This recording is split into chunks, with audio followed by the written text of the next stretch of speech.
আসলে আজকে আমাদের এই প্রোগ্রামটা একটু আগে হওয়ার কথা ছিল। আমার সময় বিলম্ব হওয়ার জন্য আমি আন্তরিকভাবে দুঃখিত। আমি এখান থেকে আসার আগে একটু সদর হাসপাতালে গিয়েছিলাম। আমাদের থানা বিএনপির সদস্য সচিব জনাব সাইফুল ইসলাম আঙ্কেলের মা অসুস্থ, ওনাকে দেখতে গিয়েছিলাম। তো যেহেতু সদর হাসপাতালে গেলাম, সদর হাসপাতালের পরিস্থিতি কিছুটা দেখে আসছি। আসলে আমাদের সদর হাসপাতালের পরিস্থিতিটা কি খুব ভালো? একটা লিফট তো খালি করে ওঠানামা করে, আরেকটা লিফট মনে একটু ভালো আছে। এছাড়া আমাদের সদর হাসপাতালে যে পরিমাণ রোগী আছে সে পরিমাণ কিন্তু ডাক্তার এবং নার্স নেই। কথা সত্য তো?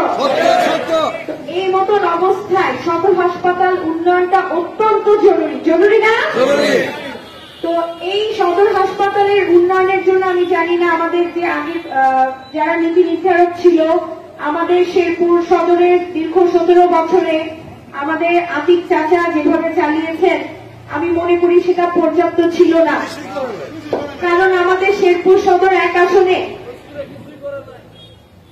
আর যাই হোক না কেন স্বাস্থ্য ব্যবস্থাটার উন্নতি দরকার ছিল। সদর হাসপাতাল থেকে নামার সময় বেশ কিছু ইমার্জেন্সি রোগী দেখলাম দৌড়ায় হসপিটালের ভিতরে ঢুকছে, কিন্তু আমার খুব আফসোস লাগলো এরা যতটা অস্থির হয়ে ঢুকছে ভিতরে যে ততটা তাড়াতাড়ি জরুরি ভিত্তিতে চিকিৎসা এরা পাবে না বলে আমি বিশ্বাস করি।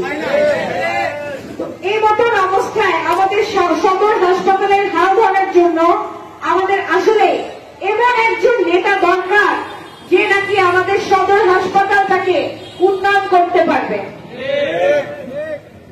আপনারা জানেন আমি ডাক্তার সানসিলাস এমবিন প্রিয়াঙ্কা, আমি পেশায় একজন চিকিৎসক।